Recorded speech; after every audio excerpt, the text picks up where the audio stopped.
And my grandpa, yeah, he's 90 years old, and of course he's still out on the farm every single fall, out there helping. He was out when we were planting his farm a couple weeks ago. He just loves it, and yeah, so much different, than he started off farming, with horses and stuff, and now we're driving tractors that are on auto steer and do it all themselves. Welcome to another episode of the Seven Figure Journey podcast.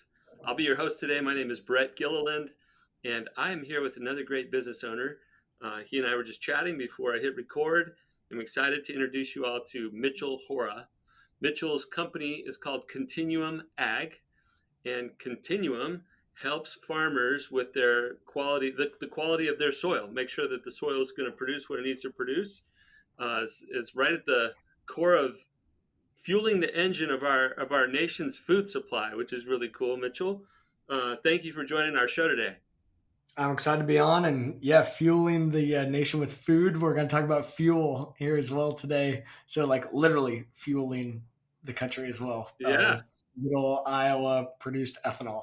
yeah, that's awesome. Okay, well let's have you introduce Continuum better than I did. Give us a little Yeah, context so when people hear your voice in this episode, they're like, "Oh, that's the guy from Continuum Ag. I know what they yeah, do." yeah. No, I agree, and appreciate you having me on here too. I'm excited.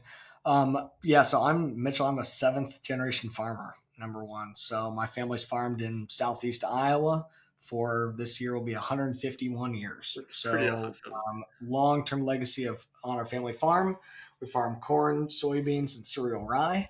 Dabbling in a variety of other fun projects as well, but that's a different story.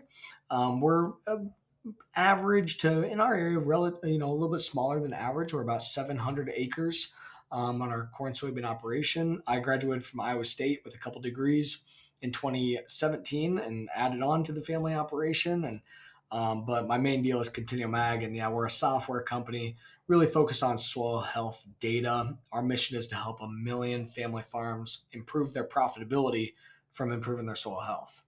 And so we've been building out software and really converting. My journey we'll dig into here today, but my journey is moving from being a small kind of one man show consulting company to being a scalable venture backed SaaS software company.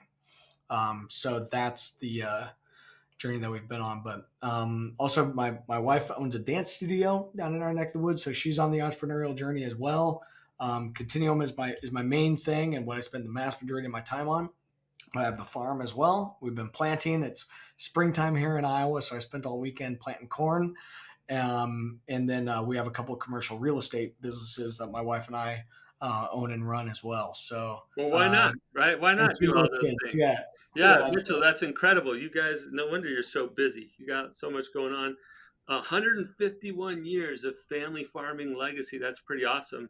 I just wonder what it was like back then, and if they could even imagine what you guys are doing from a technology standpoint.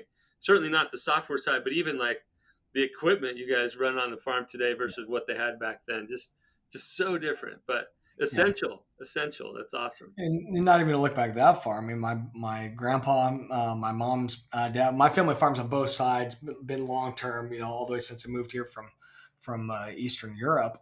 And my grandpa, yeah, he's 90 years old, and of course he's still out on the farm every single fall, out there helping. He was out when we were planting his farm a couple weeks ago. He just loves it, and yeah, so much different, than he started off farming, with horses and stuff, and now we're driving tractors that are on auto steer and do it all themselves. So yeah, it's been quite the change, but a lot of fun, and I'm excited as a young person in ag to see where this is going to go too, because it's just changed so much even in my young career in ag that uh, excited for the future where this is all going to end up. Well, I know it's a little bit of a slip for you to say excited to see where it goes when you're out there leading the charge. Like you're one of the pioneering farmers out there writing software to help 1 million farmers improve the quality of their soil. I mean, that's pretty cool. So, all right, enough of the background. Let's jump in. You're right in that place that we love to talk about, that 1 to 3 million Mhm. spot where we're trying to get off. Like we've gotten the thing off the ground, and now we're trying to start to scale this thing. And there's some important adjustments from scrappy, gritty founder to capable business building CEO, entrepreneur, owner, right? And so you're in the middle of that journey. As you think back on some of the successes you've had, some of the lessons you've learned, what might be useful to others who are in that same journey, trying to make that transition? The number one thing that I've had to learn and figure out in that transition is building processes and systems. I did not, that's why I screwed up at the beginning. I tried to hire and grow too quickly, and I knew what I was doing because I was winging it. And I Because didn't know you're what I good was at doing. winging it, right? Yeah, well, I was winging it, right, and like figured it out as we go, and I was learning and putting in the work to get it done. But when you start bringing on employees, like they don't have that same level of expertise, they don't have the same incentive to work nonstop all day, every day to get it figured out, and they need systems to be plugged into. So that's the number one thing that I screwed up, and that we're really trying to do a better job on here now is building systems, building process. EOS has been really helpful in doing that. So Entrepreneur Operating System, we utilize their software and their cadences and stuff to keep track. If we've used consultants and stuff, of course, to help us to implement that process, been really, really important. But yeah, I'm really trying to get more where I can work on strategy, be the visionary, and work on the business, not always be stuck working in the business. Obviously, I love what we're doing in the business as well. So kind of miss it sometimes, but it's also like I need to be, my day to day has got to look different than the employees and continuing to bring people on. We're about 36 people total right now. Not all full time, between full time, part time, contractors, domestically, and some overseas software developers. But our team's spread out all over the country and mostly Iowa, but and mostly Midwest. But we do have people kind of all over the place. Well, as you start to grow, I love the learning that you shared. I mean, being able to get those processes and systems dialed in so that they're hand offable, right, to somebody else. I can go, hey, another human being can own this. I don't have to be thinking about it. It doesn't have to weigh me down all the time. But Yeah. until we get it clearly defined and laid out and it's trainable, we can hand it off to somebody. We don't have a scalable anything. We just have a bunch of hard work and I'll go figure it out. But at some point, if we want to grow, and now that you're getting 30, 40 people involved, you got to have that clarity and be able to hand it off. So I love that lesson learned. Thank you for sharing it. I also just wanted to say whether it's, and I used to take exception to people talking about EOS because in a way they're a little competitive with what we do, but I was seeing it too narrow. I think EOS is exceptional at organizing the operations of your business. Um, we have we call it our elite growth method, but we have a method as well at Elite Entrepreneurs. And it almost doesn't matter what method you choose, right? I have a little bias around that, but you need a way to organize the growing team and what would ultimately be the resulting chaos of a growing team. You got to bring it all together so you can take targeted, coordinated action as one team, right? However big it gets. How do we aim together and move together on the long term of our business and on today's operational results? So that's a balancing act. So I love what you shared. Thank you for that. Let's go ahead and shift gears to something that you're wrestling right now. It's like, man, in this attempt to scale, to grow the business, to build the business capabilities, leadership alignment, whatever you got going on, I'm bumping up into this frustration. So, what would be the thing that you'd like a little bit of help on today? Biggest thing that I got to figure out is we're up against should we like how do we scale and should we raise more capital versus in order to hire and to how fast should we go? So it's about scaling aggressively versus continuing to scale kind of strategically low and slow. So that's really what we're kind of balancing here now. And I guess the whole thought process being and what to dig into is when to jump and make those bigger Hmm. steps is really I think what I'd love to explore, which boils down to where we raised a Series A this past summer. It was a later Series A, small compared to like Silicon Valley standards, but for Iowa, standards, like it was fine. So raised some money. We've raised 3 rounds of investment money, totaling a pretty small amount in the grand scheme of things. But now what I need to figure out is when is the right time to build the next phases for what your company is going to need in 6 months or longer, Hmm. knowing that it's going to take serious cash and a lot more people. I'm talking about double the headcount that we have right now. And the holdup is if we are to go and raise this next round, there's some policy that's going to influence the company's ability to really capitalize. So that's the risk. I see the upside and the opportunity, of course, but I'm the CEO, right? I'm the rah optimistic all the time. But the holdup is when to build for what you know versus building for what's possible. And since there's policy involved and policy that's not 100% defined yet by those in Washington D.C., I'm at a crossroads of I don't know exactly what I should do. Okay. Well, it sounds like you're going through a lot of exciting stuff. First of all, I think a lot of listeners would be, you know, sometimes we get lulled into sleep with our own creation. Like we get stuck in our thing and like, okay, I'm just sort of grinding it out still. But Yeah, in your case, you have some clear opportunity in front of you. I think there's growth, but there's some uncertainty as well with this policy that you're alluding to. We don't have time to get into all the specifics of the policy or the potential policy, yeah. but give us a rough idea of the time frame for you to have the clarity that you would need to make that decision like with I think total I confidence. I think I need to do it quick because when I'm talking about building here, other competitors could go and build something similar. So we're talking about wanting to be first to market and Yeah. getting first to market and going out there and building quicker. I guess really what it boils down to though too is I've been able to bring on investors very strategically and have kept myself in a great equity position and in control of my company. Hmm. Raising a significantly larger round of capital is going to take selling off significant amount of equity Right. and giving up some control. So I guess it's a balance of how do people think through giving up equity for that smaller slice of a much larger pie and much larger potential versus controlling a smaller pie.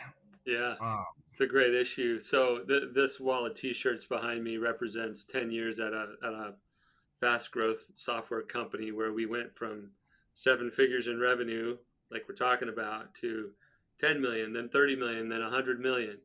And we raised four rounds of venture capital there. Um, all in, I think it was around 150 million that we raised. So significant money where we lost control of the decision making the way that you're describing. So that founder, one of the co-founders, two of the co-founders are still involved there, and one of them is still the CEO. But there have been seasons where he had to turn into a board member, lead the board through a lot of things that sometimes didn't go his way, and that can be hard. That can be really hard. So I guess one of the key factors for me is I'm not giving advice to you, but as I like tee up considerations, you've already brought it up, but let's just dig in on it. How much control do you feel you need to be able to go achieve the vision that you have for this company? I don't think I have to have a lot as long as everyone that I've got on my board right now, we've set up a board for the very first time. Up to this point, it's been myself as the founder, and then I have an angel investor who came in very early. He's not a co founder, but he's like the closest kind of thing that I would have to that. So he and I have controlled the board, and we've brought on some other board members here now recently, but they're all very strategic and folks that I trust tremendously. And I don't know that I have to like completely give away all my say so in Mhm. this next phase, but the market today isn't near as good as what it was a couple years ago. Right. So if Totally. I was doing this a couple years ago and the stars were aligned at that point, it'd probably be a slam dunk. I can go raise however much I want and not have to give up much percentage of the company at all. But today it's better than what it was a couple months ago, Right. Right. Might but be might be slightly better. So slightly better. yeah. But I don't know. So I guess it's also just thinking through like how much should I like give up or like at this type of stage, like, I mean, today I'm still more than 50%. Yeah, you are today, but with the round, do you think that that would Well, fall I won't below be. 50?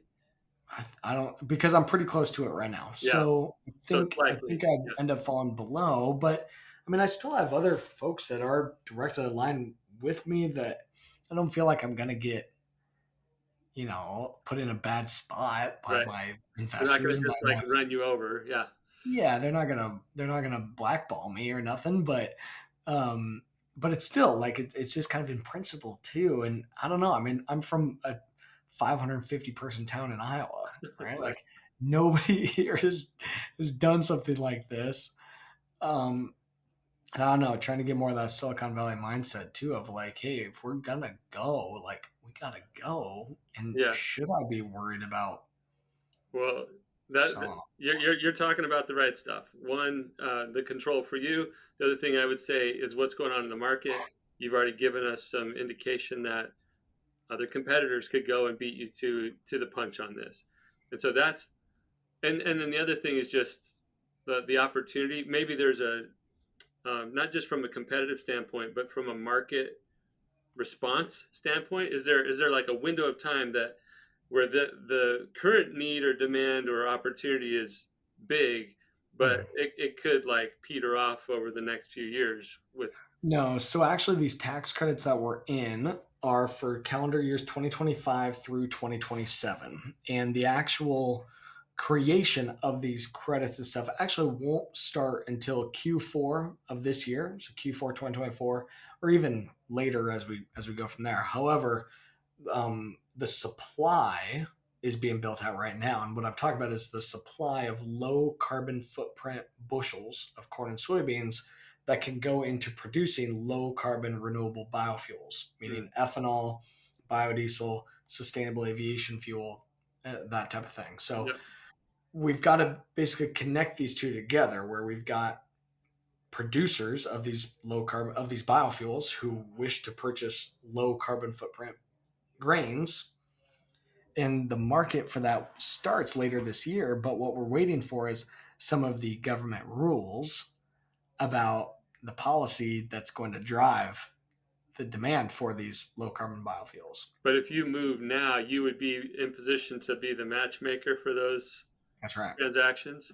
Yeah, We already have the largest supply in our system because we've already been working with farmers for quite a while now of getting the volume of these low carbon bushels built up.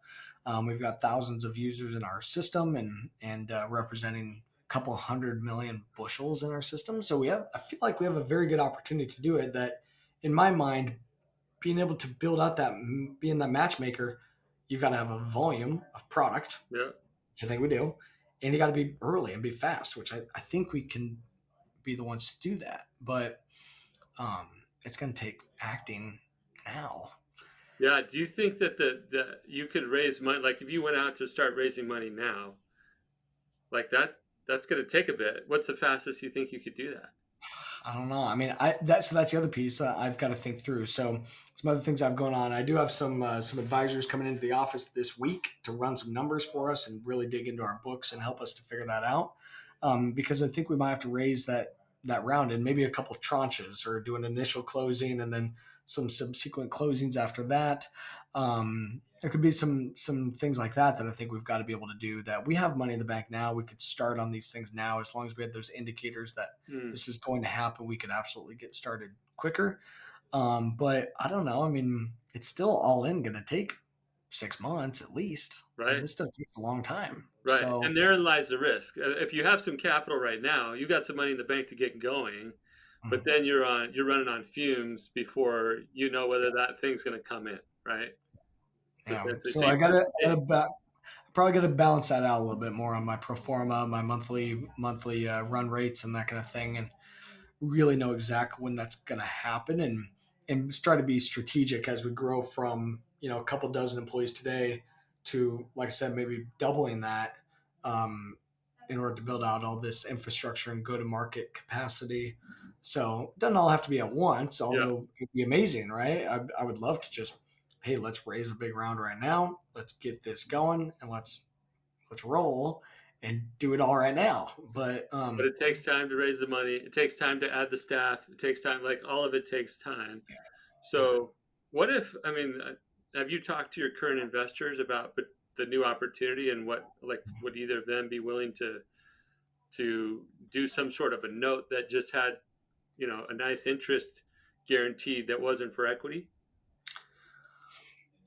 I don't know, like a bridge, kind of like a bridge. You're Yeah, thinking? yeah. I Maybe. was just thinking, you got current investors, if they like what's going on and Yeah, they have some additional money on the sidelines, maybe there's a way to say, look, I'm not looking to change the dynamics of the cap table here, but I yeah. am, but I could use some funds for this period of time, and then you get this kind of guaranteed rate on the back end, so it's more like a loan, Definitely could be. I mean, could do it as a straight up loan, or yeah, as a convertible note. Do it as convertible note. a Yeah, bridge with a convertible note, and that yeah, hey, if it doesn't end up converting in, and we don't have to actually raise the equity round, then they could get kind of paid back out. That there's not a what do they call that, a qualifying event? No, what's the trigger that would yeah, do it? yeah. I I forget think what the qualifying terminology is. event works. Yeah. Qualifying event, something like that, that would trigger the conversion. But yeah, so maybe there's opportunity along those lines. But I'm talking like A lot. significant cash that Yeah, I no, I was just thinking kind about of getting. bring in I was too. just thinking about, yeah, getting some funds in while you are starting to move that direction. Yeah. And then how far would you need to go that direction before you could, like, things are going to start keep developing, right? The market, the policy signals, like all that's going to keep developing. Mhm. And the moment you felt like, oh, this is not going the way that I want it to go, Yeah. like how do you Shut it pull off. back, right? Shut it off. So I'm wondering if there's a lower risk way to move forward with some current investment support, and then just see from there. But you need to start your raise process still. Uh, It's definitely a really good idea. I mean, but we got decent revenue coming in. We're not fully profitable right now. We're burning a little bit, but not bad. So some of these triggers are not only going to be triggers of, hey, this is going to happen to trigger investment, but also triggers for customers to yeah, come in too and be able to finance the growth that way. It's just a speed thing, right? And that's really right. the balance. I can continue to do this the way that we're going now. We've got some money. We can build this out and do it in the really like as inexpensive as possible manner at as we go, or we go and get it raised to build and go further faster. Here's But one more I do consideration. like that point of, and I think my process too, so people know, and I'm sorry for everyone listening too, that I'm trying to talk kind of vague, right? That Oh, it's like good. It's good. I can't have all the details out there, but essentially, I'm talking with some external advisors that are helping me out with this. I'm talking with my current board and my current leadership team and stuff to help me think through this and get some ideas. Next is to go to the current cap table, saying, "Hey, here's what I'm looking at. What's you guys' thoughts? Do you think my numbers are right?" Poke holes in it, right? Mm, And also kind of start soft circling and figuring out who yeah, would want in. I do have some other external, non-current cap table starting to soft circle a little bit too. Some folks that have been hitting me up and interested in what we're doing, and so I think I'm gonna have if we're gonna like publicly go. I think I'm gonna want to have a pretty good chunk of it kind of figured out. yeah, yeah. Um, Well, you definitely want to run a clear process. Back to where we started with your share was like I had to have a clear, defined process, structure, systems to hand off to people. We need to have that same mentality with this, where we don't want to go one at a time to investors. We can when we're soft circling interest, but then we can go out there and say, okay, all you interested parties, I've been talking to you for the last several days or several weeks or whatever. We're going to officially open around, right? Like I'm officially going to raise, and then I would give a very clear timeline that starts with, it's basically a 6 week process. For the yeah. first 2 weeks, we're just getting our arms around all the interest. The next week, we're whittling that down to our top 12 horses. The next week down to six. The next week down to three. At that point, I hope to have three term sheets, right? Hmm. So you don't want to go dating individually simultaneously. You want to manage this thing as a group process where you intentionally go down from 12 to 6 to 3 to the 1? My wife watches a show about that called The Bachelor. That's amazing. Similar principle, different application, right? Different application.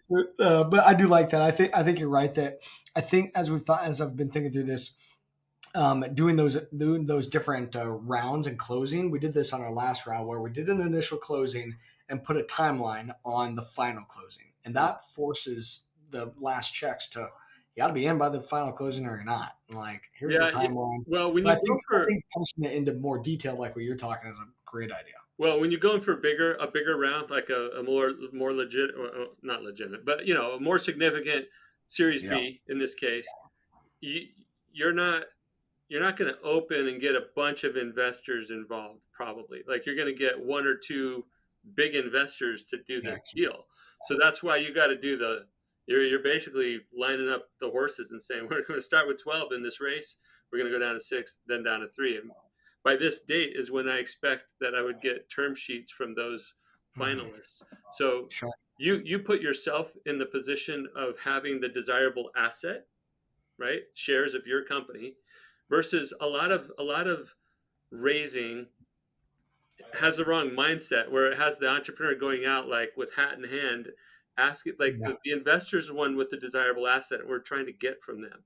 No, you got to flip that around, Mitchell, and anybody else listening who's I got to love do that. this kind of thing. You got to flip it around. You're the one with the desirable opportunity, and you're going to shop it around to a group of potential investors, and the best investors are going to come forward and make you a deal. Like I love that. that's the way you have to think about it when you go to raise more money. I definitely have not done that correctly in the past. Where, it, and I think a lot of people too. I'm sure it happens all the time. Where as founders, we're like, "Hey, help me out, and write me a check to do this thing." And Right. yeah, I'm doing it the other way around is absolutely correct.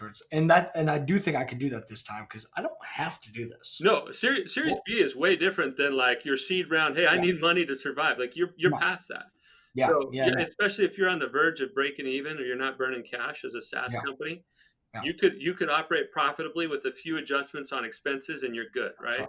Oh, for So sure. yeah, so now this is all like I've got a desirable asset. So that one thing will earn you a lot of millions of dollars in your valuation, by the way. So flip that Yeah, around, get those people like competing with each other for an opportunity to dance with you. Like that's what we're trying to do by doing the bachelor thing from 12 to 6 to 3. Like literally, you want them going, whoa, this opportunity is desirable and I want in on it versus I'll see if Mitchell comes and asks me the right way, like that's I think that's spot on. And then is that how we can get them to not only focus on last year's revenue, but focus on the big picture upside and not yes. you can't value the company based on EBITDA because last year there wasn't any. I mean, you So could try to do it that way, but that's not going to turn out great, right? not gonna work. Yeah. So So we yeah, it's gotta some combination of revenue growth and EBITDA, whatever those SaaS investors are looking for at the moment, right? But it's that mix, and then it's the vision, it's the story, and what you can do looking back is the track record of the team. Like we said we would do this. Here's what we did, right? So you're gonna and what I liked about going to your website, Mitchell, the very first thing is that we're gonna help 1 million farmers do this thing, right? Like you've got this big enough vision, so and that's not just a TAM comment, right? I'm not trying to say, oh, the total addressable market is blah, blah, blah. Everybody has to do that in their pitch decks. Mhm. That's not what I'm saying. I'm saying you're out to go make an impact. And Yeah. 151 years of family farming legacy is a different story than probably most of the Mhm. SaaS founders in your space. So you get to lean on your family legacy. I hope you'll lead strongly with the vision that you have for the impact that you want to make, and then I would show some of the track record that you've had over the past few years as a team, what you've done, what you said you would do, and what you did. And Yeah. then I would set up that very clear timeline. We're gathering interest now. We're gauging interest. We're going to officially open on this date, and we're going to close on this date. And here's how I'm going to run the process. They don't like this, by the way. They don't like to be led like this. But this No, is of course what you not. need to do to Yeah. maximize the value of your company and get the right Think offer. so. I think so. Yeah, No, I like that a lot, and I think you're right too that we do have the right story to tell, and our hearts are in the right place here. And I do also think though that like I've got enough of these groups that have already come to us saying and knowing the type of size around that we're talking. They're like, yeah, let us know when you want to have a conversation. So yeah. I don't know. Yeah, I think there could be some good opportunity there to go about it in that different mentality, and I think it's the right one too, where it's like, hey, Well, you got you don't have to get cocky about it, right? But it no, is the no, right mentality. I have the asset. I created yeah, an asset yeah, that's worth investing in. And then a couple more things I want to say. Early on, you said the current investors, the current partners, strategic investors, yeah, are ones that are of like mind as you. Like they see it similarly as you. They're on mhm, board with you. And so while I gave you a process that might maximize the valuation of a round, don't ever lose sight of the right partner from a fit standpoint. for Because sure. the worst thing to do is to take the maximum dollars and have somebody that's just going to mess up your board, you know, jerk you around. Like, make sure it's the right fit all Yeah, around and maximize the value of the deal. yeah. And then the last thing I want to say is you mentioned competition could do this quickly. How good a sense do you have on how close people actually are to replicating what you have? No, I think we're plenty far ahead that we can go do this. They can do bits and pieces of what we're doing, Yeah, for sure. yeah, But the full extent of having that story, having the ability to connect with these customers, having the ability to connect with the right strategic partners, being independent, having the legacy side, having the focus on family farm profitability and soil health, it's just way different than anyone else that's in this space. Even though they could get more money than us, they could have more people than us, but I don't know. I still think there's quite a bit of those soft things that we can still go and go faster and then collaborate with those folks. Like plenty of our competitors in this space, like we actually collaborate with yeah, them. yeah, And because this world of agriculture and biofuels that we're living in, it's huge. I yeah, mean, the market is just massive. And if we had, 20 to 50% market share is just massive. We don't have to have everything. yeah, yeah. Well, that's So great. yeah, but I do think we have to act fast. This is not a decision that I can. If we're going to do this, I cannot wait until say October or November to do it. If we're going No, to do it, it's got to be now. yeah. So it sounds Um, like you need to pull together the right group of advisors, your current cap table members, your finance person, right? Do some math. If we got started right away, what kind of investment can we make in the near term while we're raising, right? While we're raising the real dollars, and then how or if do we pull in the current investors if they want in on this opportunity, um, and then just start moving. But I would be really clear about, I guess, success milestones or checkpoints where you're like, okay, if we go running down this path and we invest $50,000 over the next month or two to get started, like how will we know that we feel good about the return on that we're on track before we just throw more money after it? Anyway, I hope some of this was helpful, Mitchell. It's fun to like thought partner with a an lot of fun. excited entrepreneur who's looking for ways to make something happen. That was great, and yeah, I mean, without getting into too many of the like all of the details and stuff, I think there's some great material here, and I know definitely from my side, but the biggest takeaway being that mentality thing, and I think that's so spot on, and just something You that we've have the really asset, Mitchell. You got to created focus it. on. You Yeah, created it. Don't I let love them that. tell you that you're putting your hand out saying, "Hey, let me have Yeah, some money." That's not what's happening.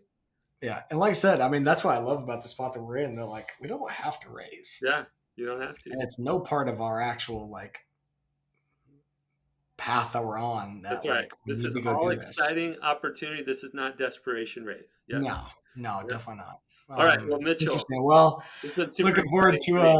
sharing the success story later on Later. Yeah, and give the update. But we'll get you appreciate back. the time and yeah, a lot of fun to dig into this. Yeah, very good. Okay, how would people learn more about Continuum Ag if they want to look that up or connect with Yeah, you online?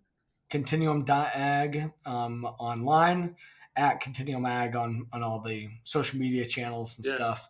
We're all over the place. If you search Mitchell Hora or Continuum Ag, we're not too hard to find. All right. Very good, Mitchell. It's a pleasure having you on the show. Thanks for Okay. having me. For everybody listening, please like, review, share, do all that stuff so that we can get these episodes in front of as many seven-figure business owners as possible. The issues, the lessons, the issues that Mitchell raised are ones that lots of business owners have, similar types of things. And so we're just trying to help as many as we can through these episodes. So we'll thank you for listening, and we'll see you next time.